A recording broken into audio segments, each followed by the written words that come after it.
when he asked me for some information about myself is that when I was in high school, and I was in high school in Knoxville, Tennessee, and as George mentioned, my parents were teachers there. I was president of my high school Key Club, and I was also the secretary-treasurer of the Kentucky-Tennessee District Key Clubs when I was a senior in high school. So when I see that K and that bell, it means a lot to me. It was a big part of my high school experience. So Kiwanians, thanks. It meant a lot to me. So that's very personal and important to me. Now, back to George. So I started this morning, as all of you know, George was a former elected official in Metro government. And there are quite a few legacies that George left behind from his time there. This morning I started my David Letterman Top 10 George Armstead Legacies in Metro Government. I didn't have time to finish, but there's one in particular, one story I want to share with you. Most of you probably don't know that George is one of those guys that grew up following fire trucks around, and all he ever wanted to do was ride in the ladder truck and play with the firemen and visit fire halls and play with the hoses and shoot water and all that kind of stuff. So at one point, George actually interviewed for a job in the fire department. And the way that works in the fire department is you take a test, and George did okay on the test, and then you sit before a panel of fire folks, and they interview you, and they ask standard questions all the time, same questions to everybody.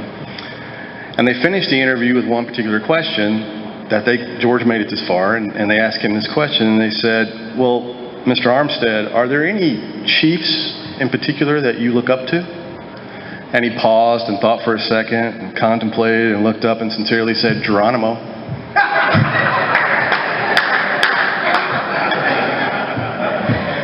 So that's right. Thanks for having me today. As George mentioned, I don't do this very often. I'm the guy that lives in the cave of the courthouse 12, 14, 16 hours a day, 6, 7 days a week, and make sure things work. I thought a lot about what I wanted to say to you today, and I have a long, lengthy 20-page speech that I think I've made a decision to pass on in the last few minutes. That talks about some things going on in the city and the priorities of the city and so forth and so on. But if it's okay with you, I want to talk a little about what I do and some things going on in the city, and then I want to leave plenty of time for questions, because I was sitting here looking out this window and thinking about the way our city is changing and all the things going on in our city, and there are a lot of things going on in the city, and if you're interested in talking about them, I'd love to talk about them too. So in city government, we have obviously a mayor, we have a vice mayor who's elected by the public, and she runs the council. We have legal director, finance director, their job descriptions are pretty obvious. We have department heads, their job descriptions are pretty obvious. And then we have this job called the deputy mayor. And I get asked often, even by some of my closest friends, sort of, what do you do every day? How do you spend your days? How do you do your work? And I've been thinking about that this morning, and I think there are really 3 ways I would describe what I do. I have 3 responsibilities that I have. One, and it's probably obvious to you, the mayor sets priorities for the city, the proactive priorities for the city and for the Metro government, and it's sort of my job to make sure that those get implemented and executed. 2, we've got a big entity that we run on a day-to-day basis. The Metro government is huge. It's a the way I like to think about it is it's a $1.8 billion company with 50-plus operating divisions, thousands of employees, 60 boards and commissions, and a board of directors of 40 people that are elected by the general public, the council. There's a lot going on in that entity, as you can imagine, on a daily basis. And sort of the third thing that falls into my purview, and I'll give you some examples of it in a minute, is sort of the unexpected challenges that pop up. And there are a lot of those that we have to deal with.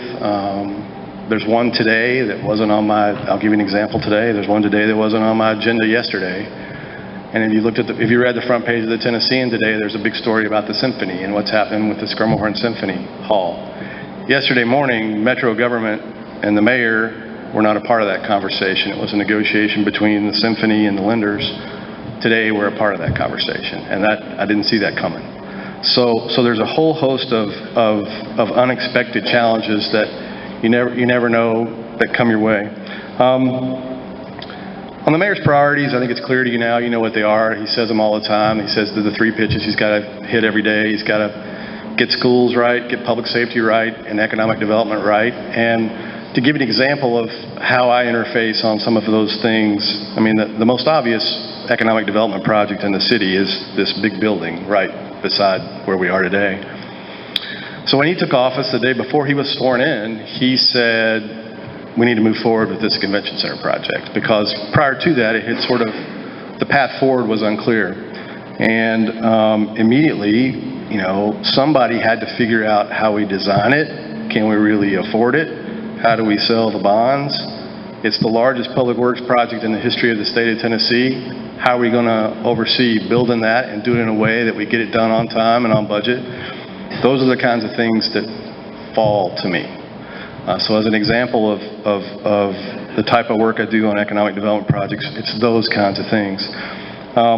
In the day-to-day running of the government, as I said, it's a big budget. There are a lot of different departments. You cannot micromanage that entity on a daily basis. You have to make choices, you have to prioritize, and you have to deal with problems as they come up. We've focused a lot on the public safety element of the government. We've done a lot in the police department over the last 5 years. We have more sworn officers in the police department today than we ever have in the history of the city. We're in the process of adding 3 new precincts, police precincts across the county. We rebuilt a new West precinct. We're doing one in Madison that will be open in January, and we'll add a third, an area we call Midtown Hills, but it's basically 12th Avenue as you go out towards 12th South. The public safety function is a really important part of what local government does on a daily basis, and we're blessed in this city, in my opinion, to have great leadership in our public safety apparatus.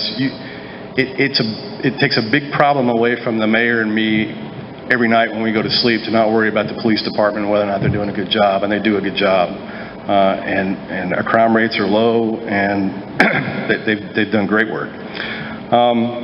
As I said, the budget's huge. There's a lot of pieces to that. We've had our challenges over the last 5 years, just like you have in your businesses or your families or whatever. To give you some context as to what it was like to sort of manage through the recession as it relates to your city government, the prior 4 years to Karl Dean taking office, the top line revenue for the city grew 20%, and the budget grew $220 million. From 2007 to 2011, in the 4-year term of first term for Mayor Dean, the budget grew 2% and $15 million. So there's a big, we've had to do more with less and had to prioritize, and quite frankly, I think that's a healthy thing for us to do.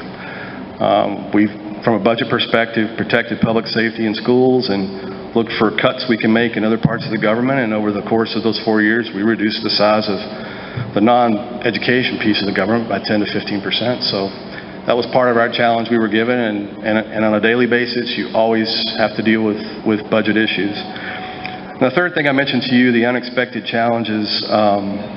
In the first 6 months, there's no secret playbook in the mayor's office on how you do these things well. You have to sort of learn as you go. And to give you an idea, in the first 6 months of some of the things we were dealing with, and some of you may remember these things and some of you may not, but they were big for me.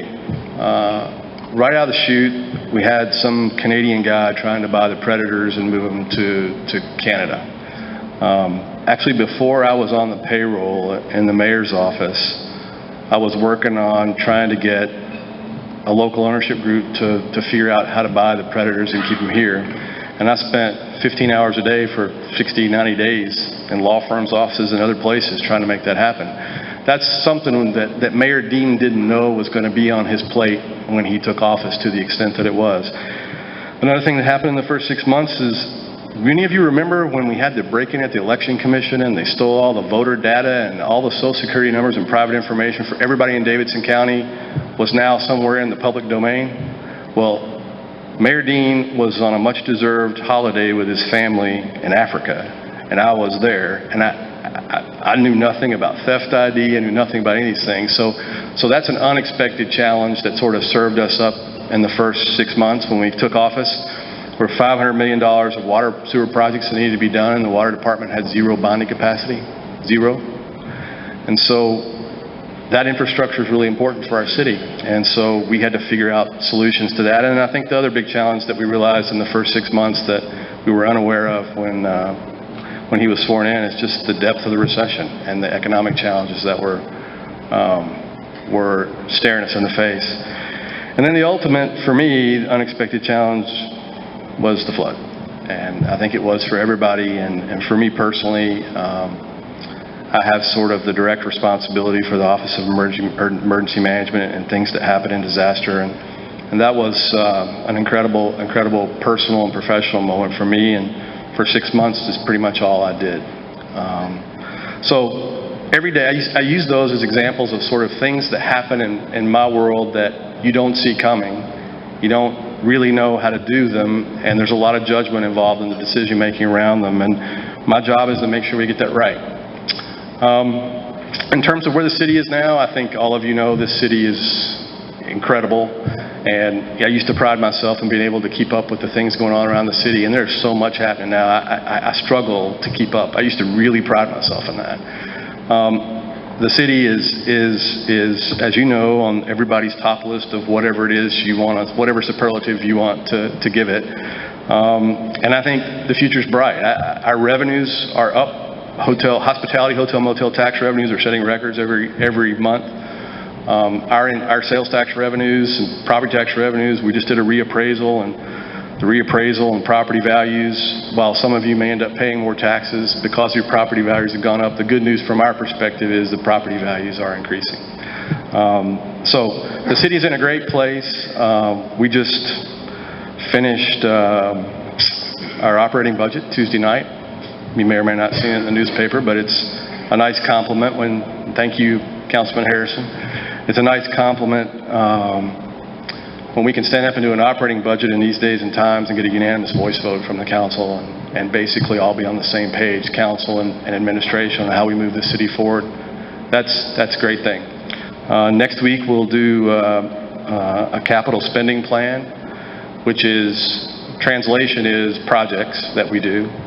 It's about a $300 million plan, $100 million or $100 million or so are for school buildings across the county. We have a lot of needs in our schools for physical facilities, and a changing sort of geographic focus for where those needs are. And there's normal investment in infrastructure, bridges, roads, mass transit, the riverfront. We've done, I don't know how many of you have seen the master plan for the riverfront development, but we've done the first phase over on the east bank. It's called Cumberland Park. It's a really beautiful park, and we'll move to the next phase of that. And over the course of the next decade, this city will invest a lot of money in redeveloping its river, which for many, many years people didn't really think about that much, but it's a true amenity for downtown. And I'll just close, because I want to do the questions, by saying that I think Nashville's in a really, really great place. Nashville benefits, in my opinion, from a long legacy of sort of public and private partnership, leadership both from the private sector as well as the public sector. And we've always found a way to sort of move our city forward in a very productive and progressive way. And I think that's where we are again. I think it's great to be here now. And for me personally, I have the best job I've ever had. I love it every day. And I'm happy to answer any questions you might have.